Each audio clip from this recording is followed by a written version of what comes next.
There is a hollow place inside you that no amount of external validation can fill.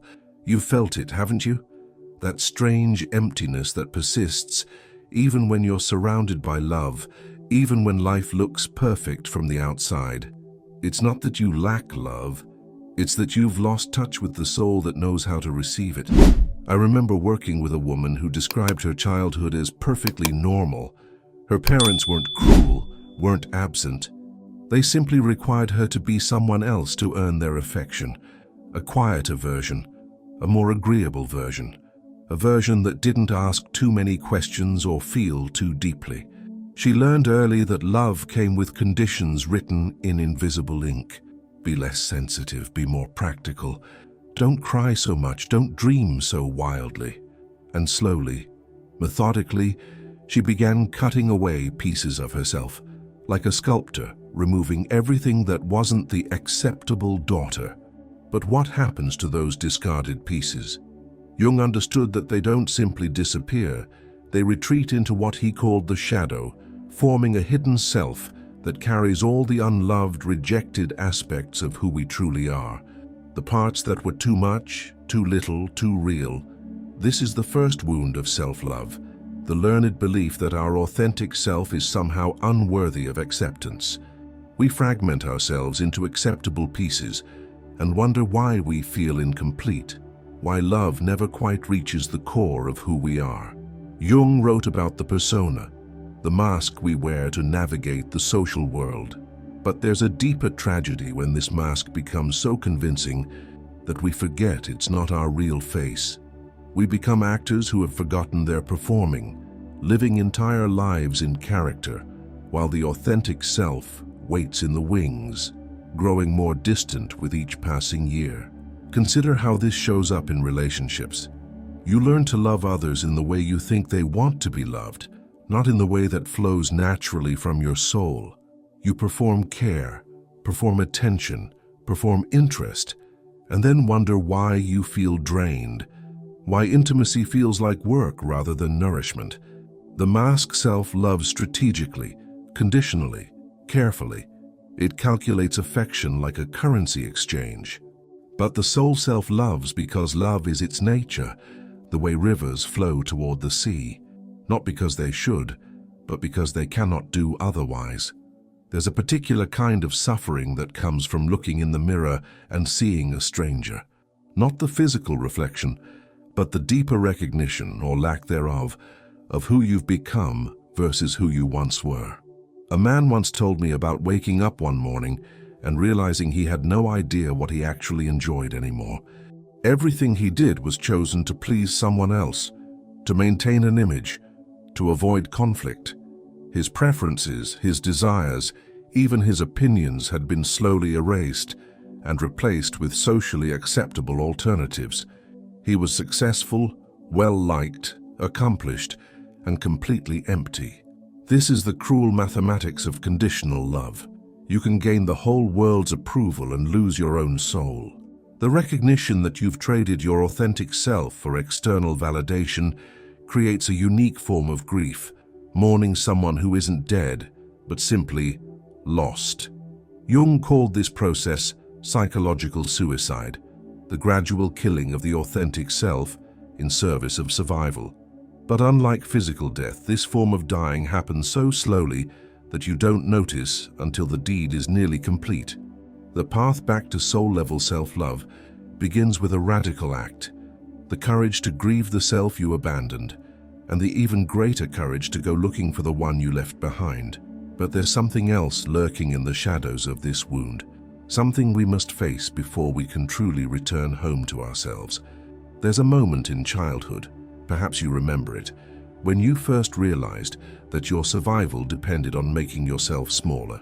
Maybe it was the day you learned that your tears made your mother anxious, so you swallowed them. Maybe it was when your father's face changed whenever you showed excitement, so you dimmed your light. Or perhaps it was subtler, the gradual understanding that your needs were somehow too much, your emotions too big, your very existence requiring constant apology. This is where the deepest wound of self-love is born, not in what was done to you, but in what you learned to do to yourself. The unconscious mind, that brilliant strategist of survival, made a calculation. If I abandon myself first, maybe they won't abandon me. Jung understood this as a form of psychological adaptation that becomes a prison. The child self learns to preemptively reject their own needs, desires, and instincts to avoid the greater terror of being rejected by those they depend on. It's a survival mechanism that works until it doesn't. Until you realize you've become so skilled at abandoning yourself that you no longer know how to stay. Here's what neuroscience reveals about this pattern. Chronic emotional abandonment floods the nervous system with cortisol, the stress hormone that keeps us in a state of hypervigilance. When we're constantly scanning for signs of rejection, constantly modifying ourselves to avoid abandonment, our nervous system cannot access the oxytocin pathways that make self-compassion and inner love possible. It's as if the brain becomes addicted to the familiar stress of self-rejection because it feels safer than the unknown territory of self-acceptance. The nervous system would rather deal with the predictable pain of self-abandonment than risk the uncertain vulnerability of self-love. I think of a woman I once knew who could give the most exquisite care to everyone around her, her children, her friends, her aging parents. But when it came to her own exhaustion, her own needs, her own dreams, she would dismiss them with a cruelty that would have horrified her if directed at anyone else. She had trained herself to be her own worst enemy, because somewhere deep in her unconscious, she believed that punishing herself first would protect her from being punished by others.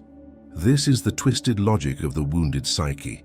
Better to be your own executioner than to risk being executed by someone whose love you need to survive. Jung wrote about repetition compulsions, the unconscious drive to recreate familiar patterns even when they cause suffering.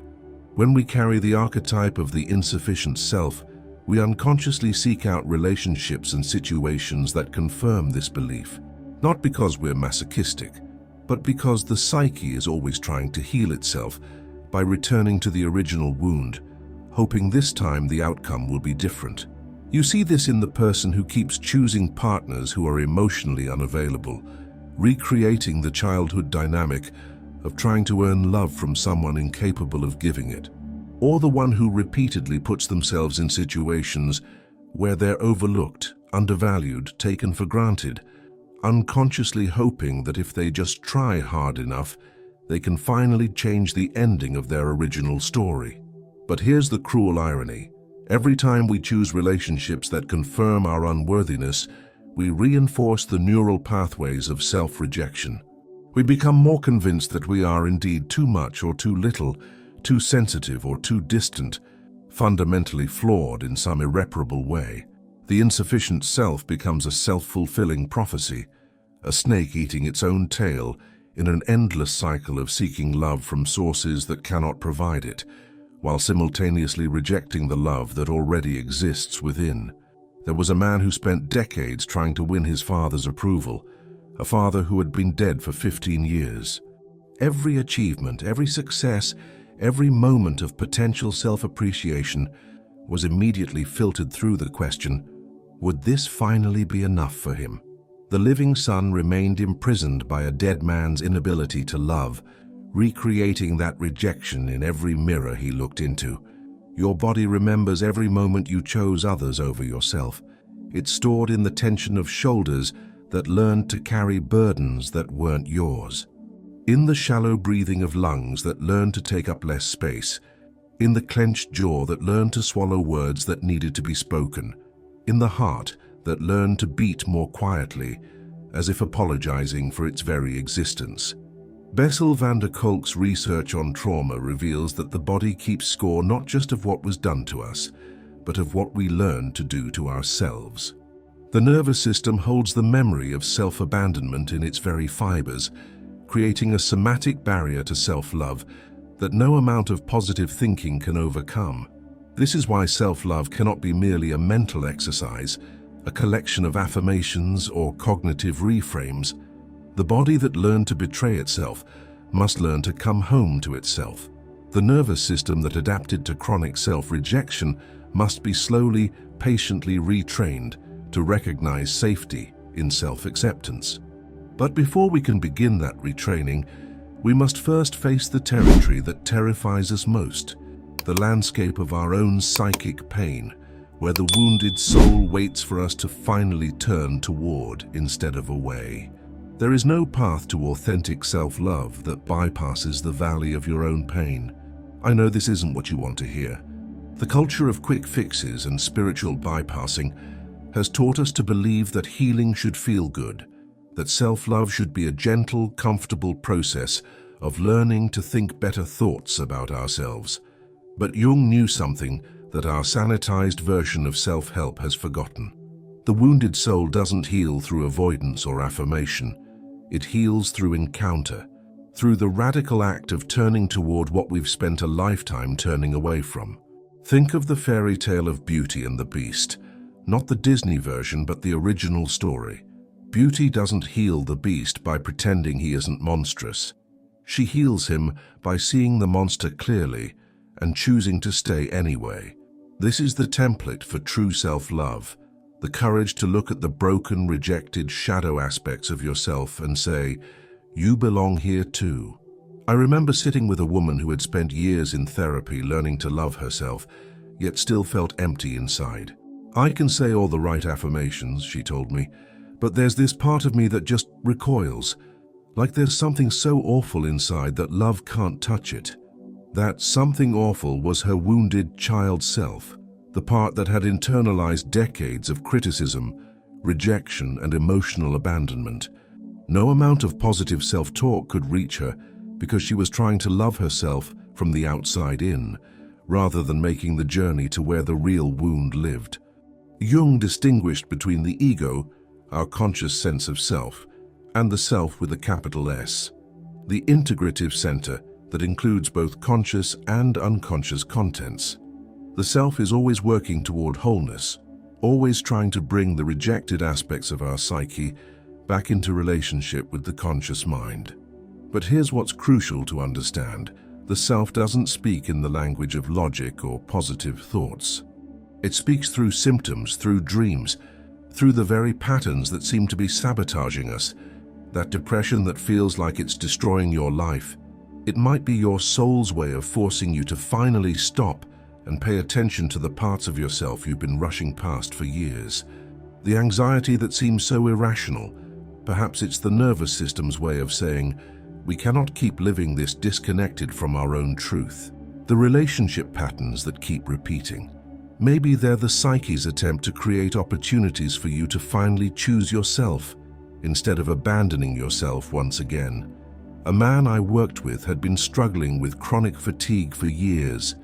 No medical cause could be found, but as we explored his psychic landscape, we discovered that his exhaustion was his soul's way of saying no to a life built entirely around pleasing others.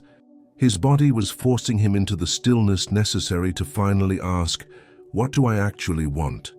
Imagine that your psyche is like a mirror that was shattered in childhood, not destroyed, but broken into fragments, pieces of yourself scattered across the landscape of your unconscious. Each fragment holds a part of your original wholeness, the piece that knew how to play, the piece that trusted deeply, the piece that loved without condition, the piece that felt worthy just for existing. Traditional self-help approaches often try to glue these pieces back together with positive thinking or willpower, but Jung understood that healing happens differently. Each fragment must first be found, acknowledged, grieved, and held with presence before it can be reintegrated. Some fragments are easy to find. They show up as obvious wounds, clear traumas, identifiable sources of pain, but others are hidden deeper, camouflaged as strengths or virtues. The fragment that learned to be hyper-responsible might be hiding behind your reputation for reliability. The fragment that learned to be invisible might be disguised as humility or selflessness. There was a woman who prided herself on being low maintenance in relationships.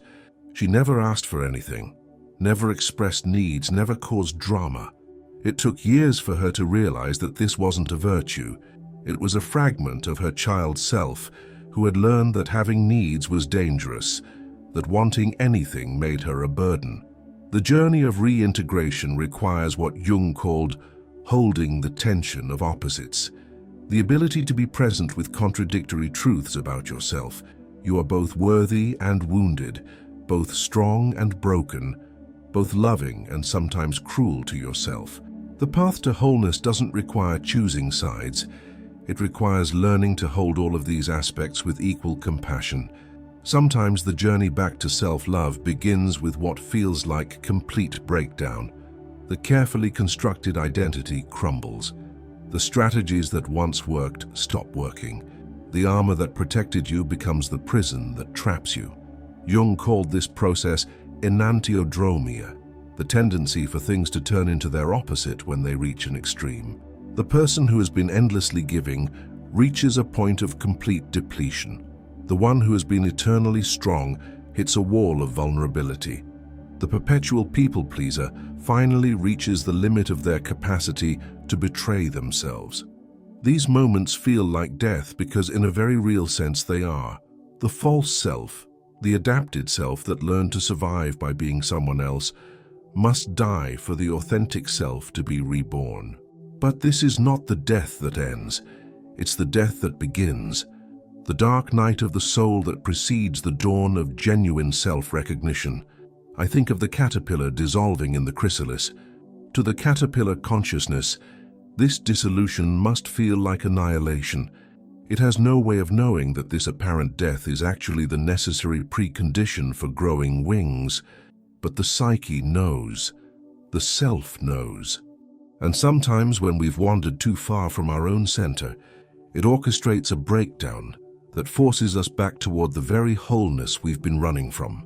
The question becomes, will you trust the process even when it feels like everything is falling apart? Will you have faith that your soul knows the way home, even when your mind can see nothing but chaos? Because something remarkable happens when you stop running from your own breakdown and start listening to what it's trying to teach you. The fragments begin to speak. The mirror begins to reveal not just the cracks, but the light shining through them. Your body is not just flesh and bone. It's a living archive of every moment you chose against yourself. Each time you swallowed anger that needed to be expressed, your throat learned to constrict. Each time you forced a smile when your heart was breaking, your face learned to mask truth. Each time you made yourself smaller to avoid rejection, your chest learned to collapse inward, your shoulders to round forward in a protective curve. The body holds what Jung called feeling-toned complexes, autonomous clusters of psychic energy that carry both memory and emotion. These complexes don't just live in your mind.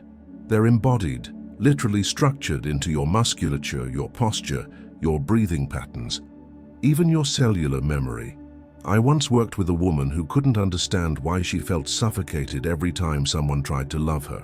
Through embodied exploration, we discovered that her rib cage had contracted into a protective cage around her heart sometime in early childhood.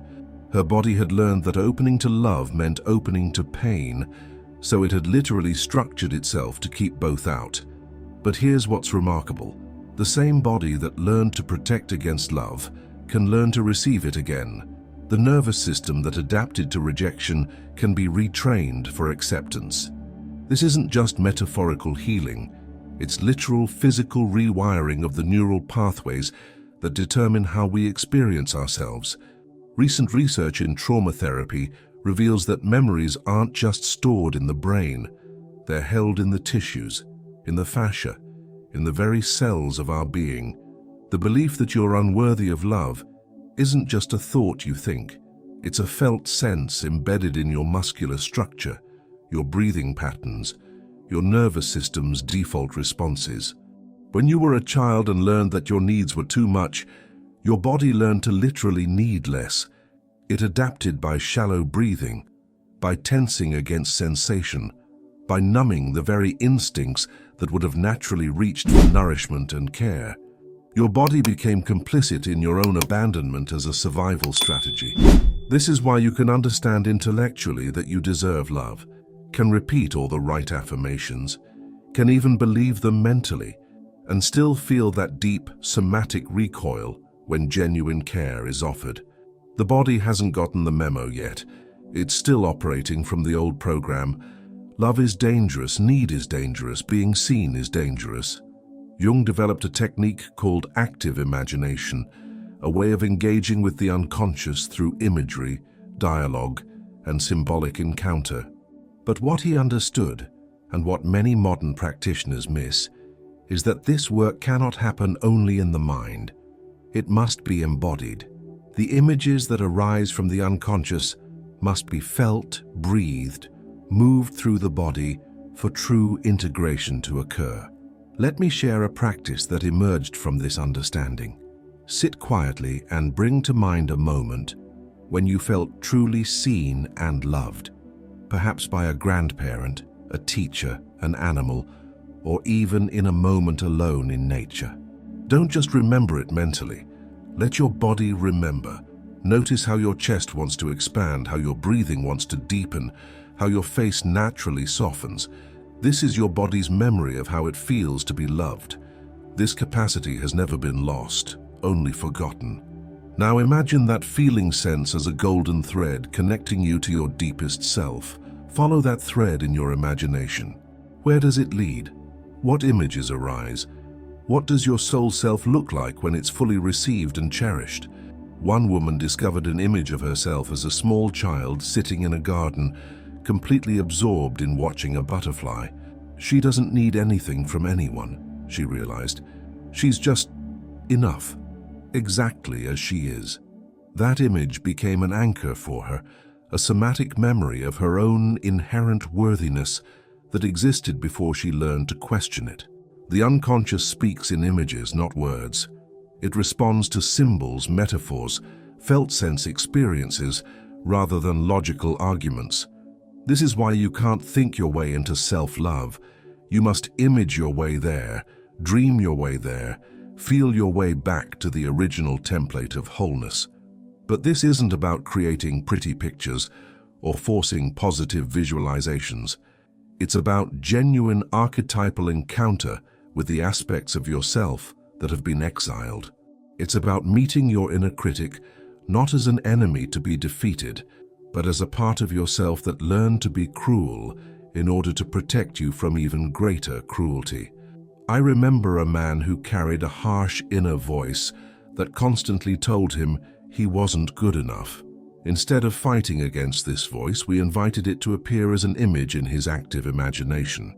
What emerged was a figure of his father, not his actual father, but an internalized version holding a measuring stick, always finding him lacking.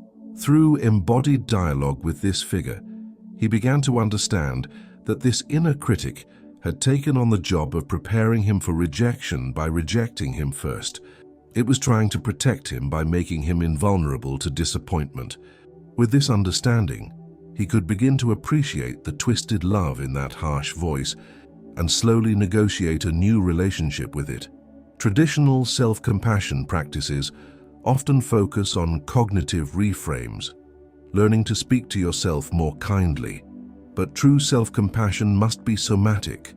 Your nervous system must learn the felt sense of being held, comforted, soothed, not just by others, but by your own embodied presence.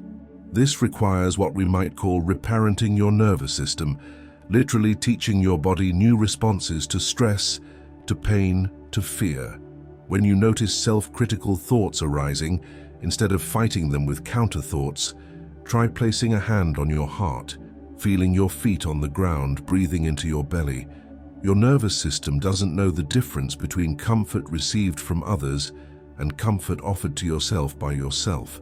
When you learn to literally hold yourself through difficult moments, to breathe with your pain instead of against it, to soften around your fear instead of bracing against it, you begin to embody a new relationship with your own vulnerability. There's a powerful practice that emerges from understanding the body as the repository of fragmented aspects of self. It's what we might call embodied reclamation, a ritual of calling home the parts of yourself that were exiled in the name of survival. Stand in front of a mirror, not to judge your appearance, but to make contact with your embodied self. Look into your own eyes and ask, what part of me have I been refusing to love? Let whatever arises come without judgment.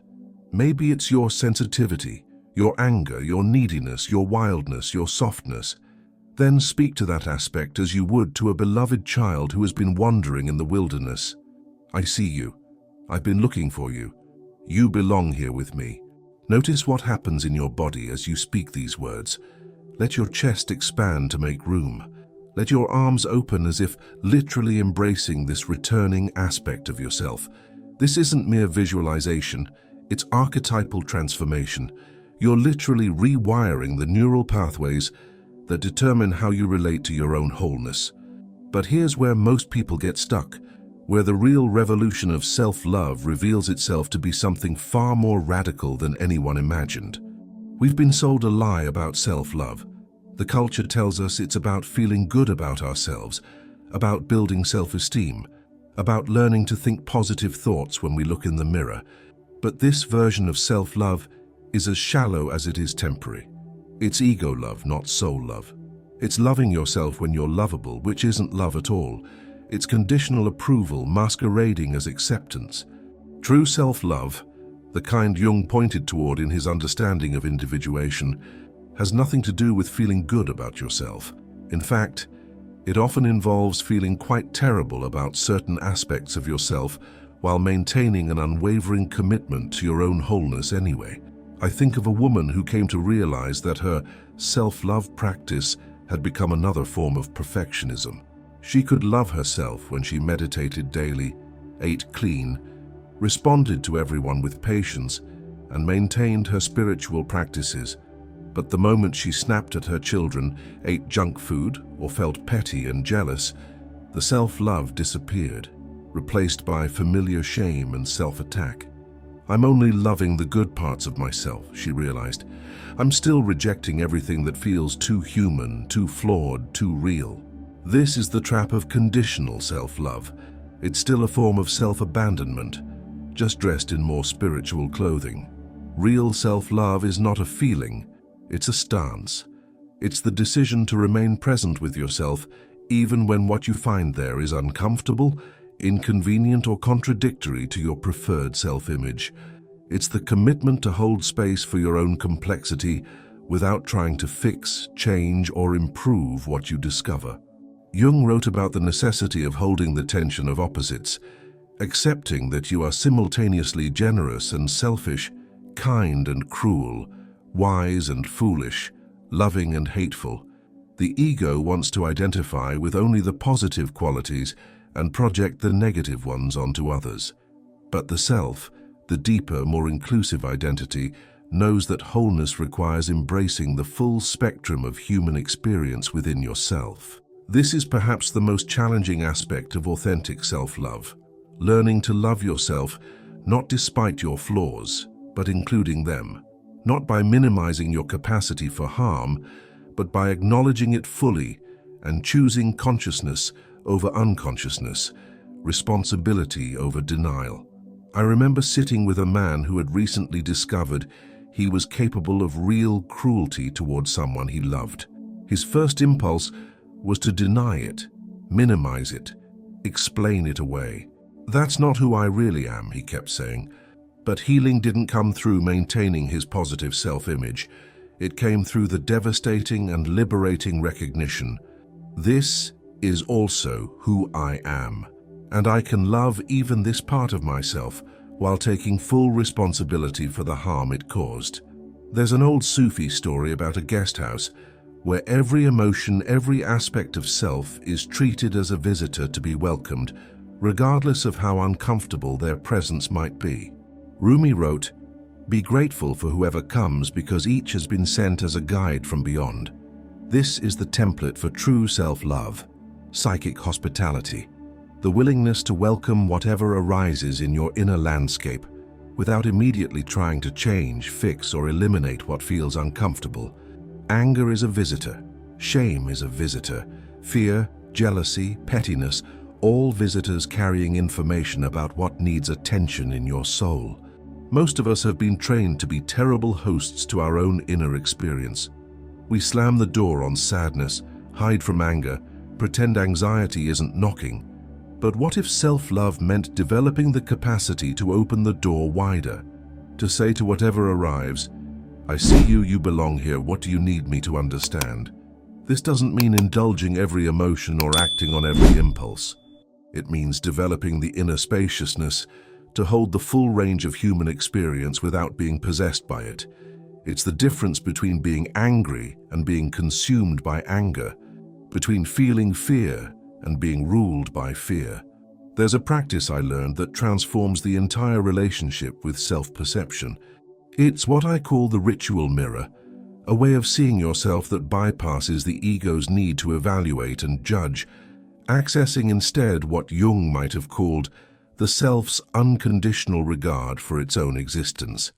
Stand before a mirror, but instead of looking at your physical appearance, imagine you're looking at your soul made visible. This person in the mirror has survived every single thing that has happened to them.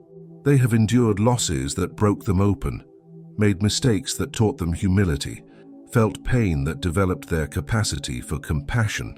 Look at this being, not as a critic evaluating a performance, but as a witness recognizing a fellow traveler on the path of being human.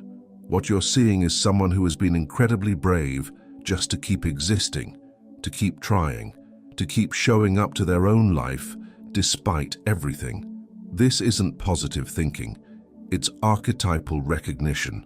You're seeing yourself from the perspective of the self rather than the ego, from the standpoint of eternity rather than temporary circumstances. One woman described the shift this way: "I realized I had been looking at myself the way a harsh parent looks at a disappointing child. But when I practiced seeing myself the way a loving grandparent might, with deep understanding of how hard life can be, with appreciation for the courage it takes just to be human, everything changed. I could see the beauty in my brokenness, the wisdom in my wounds." Perhaps the most radical aspect of true self-love is this: the commitment to stay present with your own process of becoming, even when that process is messy, slow, or doesn't look like what you thought healing should look like. Self-love is not a destination you arrive at. It's a relationship you cultivate. And like any relationship, it requires presence, patience, and the willingness to keep showing up even when things get difficult. There will be days when you feel like you're regressing, when old patterns return with a vengeance, when you hear yourself speaking with the same inner cruelty you thought you'd healed. The old approach would be to judge this as failure, to attack yourself for not being better yet. But the self-love that Jung pointed toward says, of course you're struggling. Of course you're imperfect. Of course this is taking longer than you hoped. You're attempting one of the most difficult things a human being can do. You're learning to love the totality of who you are, not just the parts that are easy to accept. This is the love that doesn't demand perfection as the price of admission. This is the love that says, I will walk with you through every valley, celebrate with you on every mountain, and never, ever abandon you to face your humanity alone. But even this depth of self-acceptance is just the beginning, because what Jung ultimately understood about the journey of individuation reveals something even more profound about the nature of self-love. Jung spent his lifetime understanding what he called the transcendent function, the psyche's natural ability to hold opposing truths simultaneously without collapsing into one side or the other.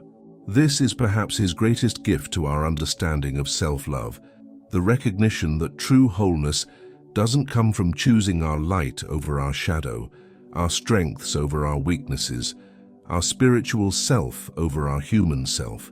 It comes from what he called the union of opposites, learning to love yourself not as a perfect being, but as a beautifully contradictory human who contains multitudes. You are both generous and selfish, both wise and foolish, both capable of great love and great harm. The path of individuation asks you to embrace this paradox rather than resolve it. I think of the medieval alchemical symbol of the Ouroboros, the serpent eating its own tail, representing the eternal cycle of destruction and creation, death and rebirth that characterizes all authentic transformation. This is the perfect metaphor for mature self-love. You must be willing to continually die to who you think you are in order to be born into who you actually are. The woman who discovers her capacity for cruelty and learns to love that part of herself without indulging it. The man who recognizes his deep neediness and embraces it without making it everyone else's responsibility to fill. The person who faces their cowardice with compassion while still choosing courage. This is the work of loving the totality of human existence as it lives within you. Our culture has confused healing with perfection, growth with the elimination of problems, love with the absence of difficulty. But Jung understood something different. The soul's journey is not toward perfection, but toward completeness. Not toward the elimination of suffering, but toward a conscious relationship with it. There's a beautiful concept in Jungian psychology called the wounded healer. The recognition that our deepest capacity to love and serve others comes not from our perfected qualities, but from our willingness to embrace our wounds without being defined by them. The therapist who has wrestled with depression becomes uniquely qualified to sit with others in their darkness. The recovering addict develops an extraordinary capacity for compassion precisely because they've faced the depths of their own human frailty. Your wounds are not obstacles to self-love. They are the very doorways through which authentic love enters. They are the cracks where the light gets in, to paraphrase Leonard Cohen. They are the places where you've been broken open enough to discover that your capacity to love is not diminished by your imperfections, but deepened by them. This is why the path back to self-love so often leads through the valley of broken dreams, failed relationships, lost identities, and shattered self-images. You have to lose the self you thought you were supposed to be in order to find the self you actually are. There's a moment in every genuine healing journey when the external search ends and the inner return begins. When you stop looking for someone else to save you, complete you, validate you, or heal you, and you turn toward the quiet sanctuary within where your own soul has been waiting all along. This is what Jung called the return to the self, not the ego self that needs constant maintenance and validation, but the deeper self that simply is, regardless of circumstances, achievements, or the opinions of others. This self doesn't need to be built or earned. It only needs to be remembered, recognized, returned to. I remember the exact moment this happened for me. I was sitting alone in my room, in the depths of what felt like complete failure. Relationship ended, career uncertain, financial security gone, even my spiritual beliefs shattered. Everything I had used to define myself had been stripped away, and in that emptiness, there was suddenly presence. Not the presence of someone else, but my own presence with myself, the recognition that whoever I was beneath all the roles and identities and achievements was still here, had always been here, would always be here. It wasn't a dramatic revelation. It was more like coming home after a long journey and recognizing that the place you've been searching for had been waiting for you all along. The relief of finally stopping the endless project of trying to become someone worthy of love and simply resting in the reality of being someone who already is. This is the practice that changes everything. Learning to see yourself not through the eyes of your inner critic, not through the eyes of your wounded child, not through the eyes of society's expectations or your family's projections, but through the eyes of what Jung called the eternal self, the part of you that exists beyond time, beyond circumstances, beyond the small story of your personal history. From this perspective, your journey makes perfect sense. Every wound was necessary for the development of compassion. Every mistake was essential for the cultivation of humility. Every loss was required for the deepening of your capacity to hold both joy and sorrow simultaneously. You see that you have never been broken, only broken open. Never been lost, only finding your way home by a longer path. Never been unworthy of love, only learning to love in a way that includes the full spectrum of what it means to be human. This is the ultimate teaching Jung offers us about self-love. It is not a gentle affirmation practice or a collection of nice thoughts about yourself. It is an initiation, a hero's journey into the depths of your own psyche, where you must face not only your light but your shadow, not only your strengths but your weaknesses, not only your love but your capacity for harm. It is the journey of crossing the desert of yourself, that barren landscape where all the false identities die, where all the coping mechanisms fail, where you are stripped down to nothing but your essential being. And it is in that desert, paradoxically, that you discover the oasis has been within you all along. Only those who have made this journey, who have been willing to face the totality of their own humanity without flinching, develop the capacity for true self-love. Not love for the perfect version of themselves, but love for the beautifully flawed, courageously struggling, infinitely worthy human being they actually are. This is the love that cannot be broken by criticism, because it doesn't depend on external approval. This is the love that cannot be shattered by failure, because it embraces imperfection as part of the human condition. This is the love that cannot be lost, because it has been rooted in the deepest soil of self-knowledge and watered with the tears of genuine self-acceptance. You have spent so much of your life trying to become someone worthy of love. The great liberation is discovering that you already are someone worthy of love, not because you're perfect, but because you're real. Not because you have it all figured out, but because you're brave enough to keep facing the mystery of your own becoming. The soul you abandoned to survive is calling you home. It has been waiting in the depths of your own being, holding space for your return. All that's required is the courage to turn toward rather than away, to descend rather than transcend, to embrace rather than escape. This is the path. This is the work. This is the love that no one can give you and no one can take away, because it is yours. It has always been yours. It is you, returning to yourself, finally ready to stay. The journey back to yourself is the most important journey you'll ever take. If this touched something deep in your soul, if you recognized yourself in these words, I invite you to continue this exploration with me.